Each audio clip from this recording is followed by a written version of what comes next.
Hi, everyone, and welcome back to week 8. This week, it's my pleasure to bring you a tutorial on career cruising. This is a platform the university uses. It's an opportunity for students to take a look at, I guess, through a self-reflective piece, take a look at who they are, what skills and abilities that they have matched with our attitudes and our personality, what we bring to the table, and looking at possible career pathways that match with the courses that we're in, with the faculties that we're pursuing in terms of our degree pathway, and just taking a look at some information around those particular pathways. And so I'm going to share with you a little bit about career cruising as a platform and how you might be able to use it or make use of it as a UPI student. So the first thing that we need to do is to sign in, and we sign in through UPI being our username, and Panthers, Panthers, will be our password. I will share with you that information on the main Moodle page so that you can access this if you forget or you just didn't write it down when I'm saying it. So UPI and Panthers, we're going to sign in.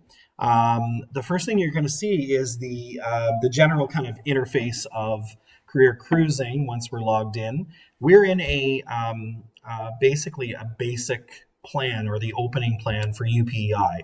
Any student that logs in will log in and get this exact same page. There is the ability, you can do some searching, do some exploring through career cruising just on this page. The only thing is, if you do anything that's specific to you, you can't save it for yourself. And so we encourage students to create a plan. And you can do that either through, by clicking on log into my plan. I have a plan. I'm going to show you how to log in a moment, but I'm just going to show you the create my plan page. It's a very simple page.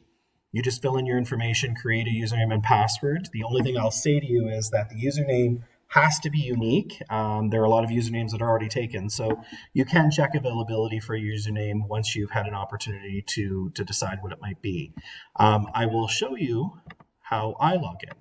So this is basically what I'm doing, is I'm creating a plan for myself so that anything I do in career cruising is captured in my plan, and it is not something that is just on the main page, because it won't save that information. So I will log in. I used my username and my ID, and then a password that only I know. You'll notice that once I log in, it will say, welcome to Career Cruising Kent, and it shows Kent my plan up here. That means that I've logged in. I do want to make note of the fact that on both the opening page, which is the basic plan, and now in my plan that I've created myself, there is a focus on career section. And this changes on a basis like quite a few times in career cruising. So every time you log in, you're going to see a different focus. It's just sort of a thing that filters through. These are things.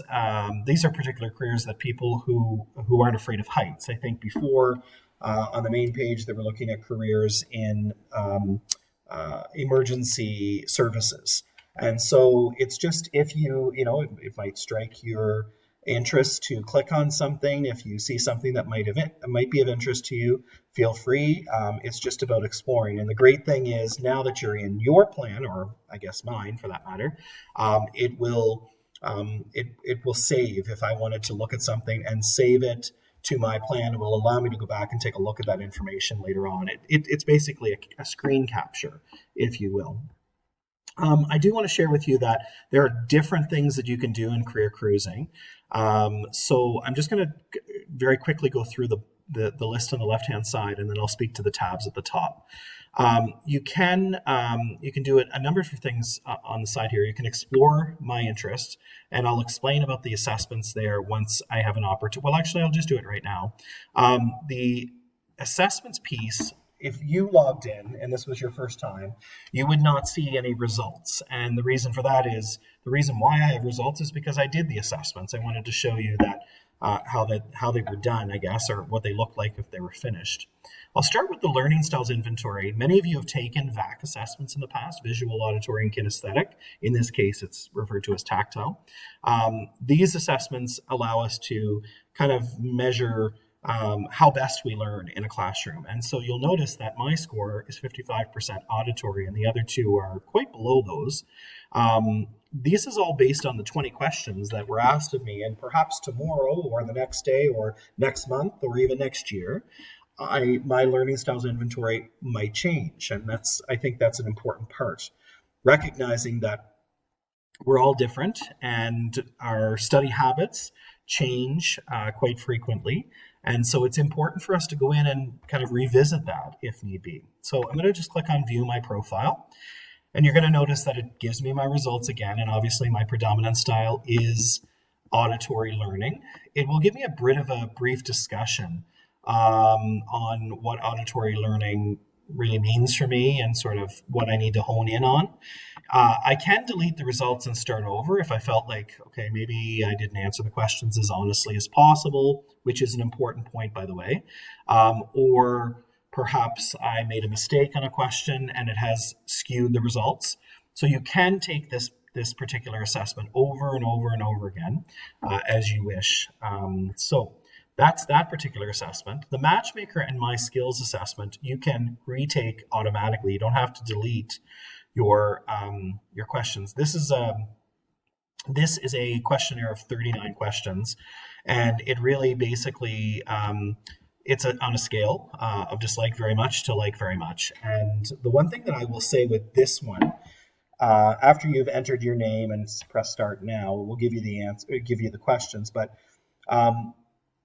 obviously, I would suggest to avoid the middle one, because the middle one basically says you haven't made up your mind, and it will be very hard for them to give you results, or the results could be very skewed if you constantly say it does not matter. So sometimes you have to really dig deep to find an answer for yourself, and you have to think about it. And that's what I meant by the reflective piece in all of this. My advice to you as well would be to trust your gut. Answer the questions as honestly as possible. Trust what your first instinct is and go with it. You can always retake the test afterwards, and they are very simple questions. And I'll show you just what the assessment looks like. So the first question that asks, in the assessment is, how would you like a career which includes working with children? And if you like to work with children, you may be in this end. But if you're someone that doesn't really think that that's for you, then obviously you're in this end. And again, try to avoid that does not matter as much as possible. There is a bit of a description over here on what, so some of the meaning or definition behind working with children might look like. So we're going to get out of this and get back. My results are here already. So if I click on View All Matches, you're going to see that I've completed it, when I've completed it, and I can actually do it again if I need to. Or I can actually do another assessment there as well with my skills.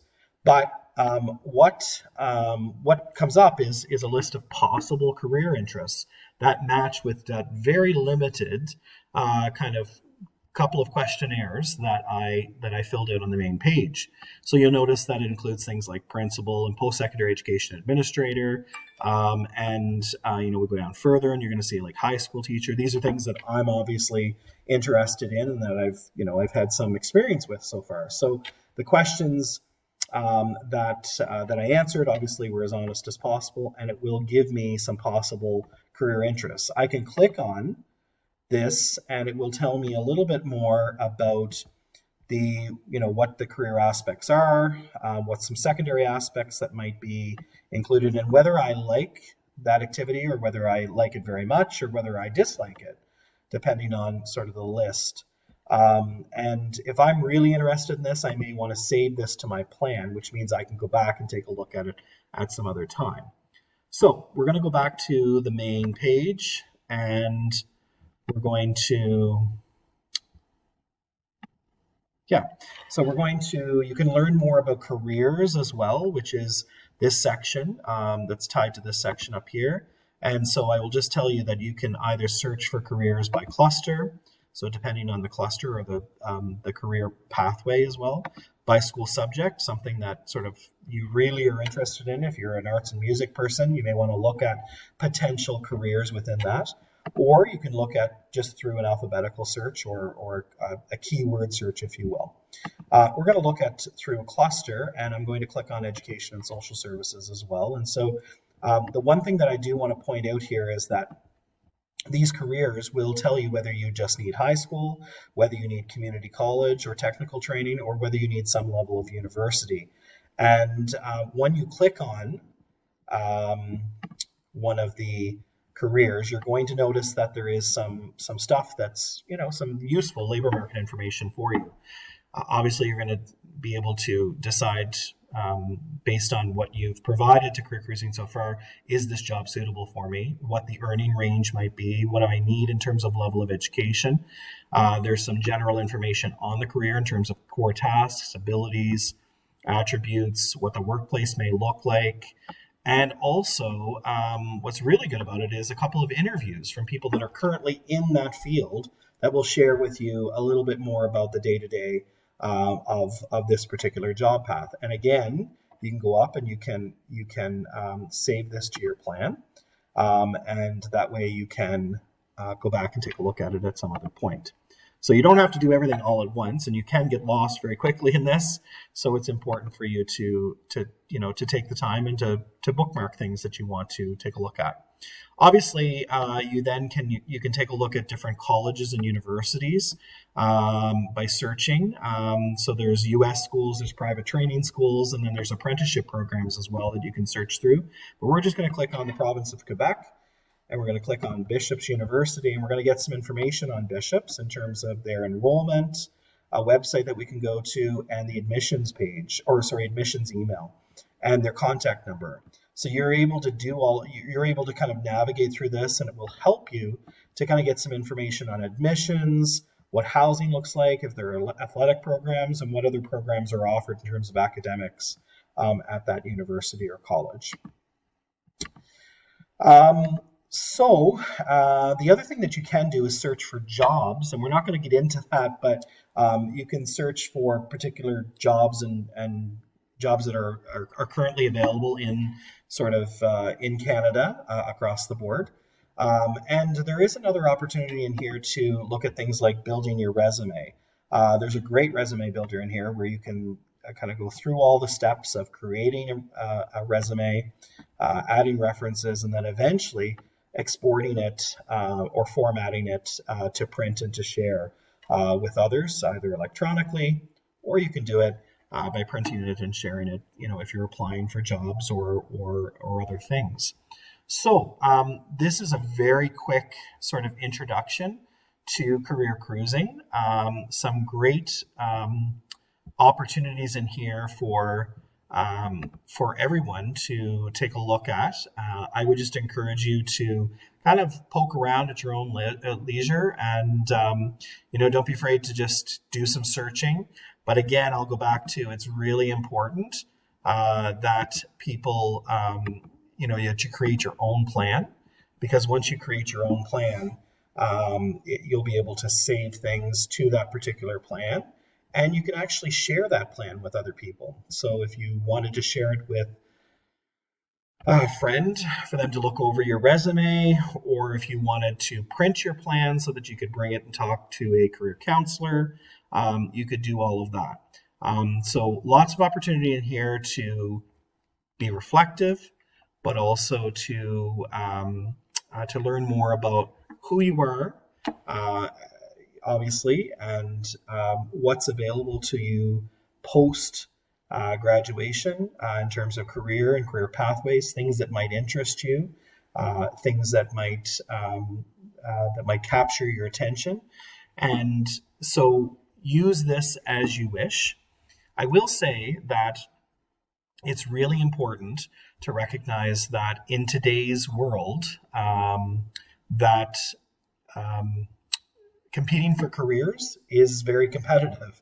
There are lots of people out there looking for jobs, and it is important for us to know where we are and what we bring to the table, and that allows us to better represent ourselves to a potential employer.